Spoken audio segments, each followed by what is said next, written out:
Bismillahirrahmanirrahim. Hidayatullah from Farur Degree College. Yesterday we talked about figurative language, or we also call ornamental devices. Today we have discussed simile, metaphor, personification, synecdoche, metonymy.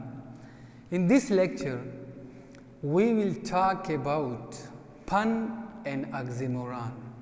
What is pun, figurative language, and what is oxymoron?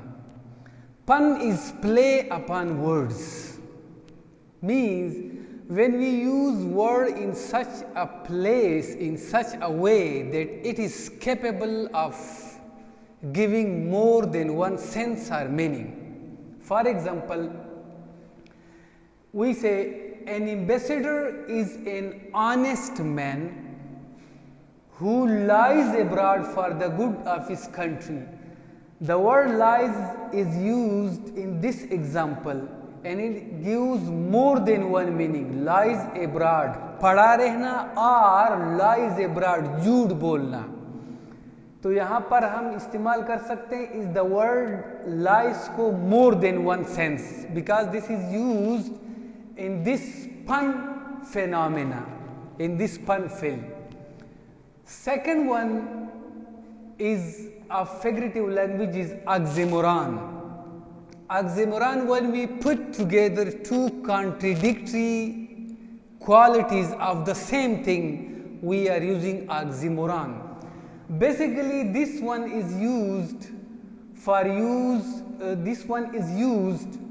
to give emphasis on something, or this one is also used to create attraction, beauty in a text, in a passage.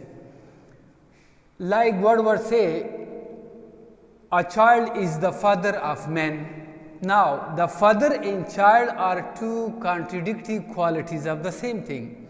It just attracts the eyes and ears of the reader. This figure of speech, when two contradictory qualities are predicted at once of the same things, we are using oxymoron. This also creates interest of the readers.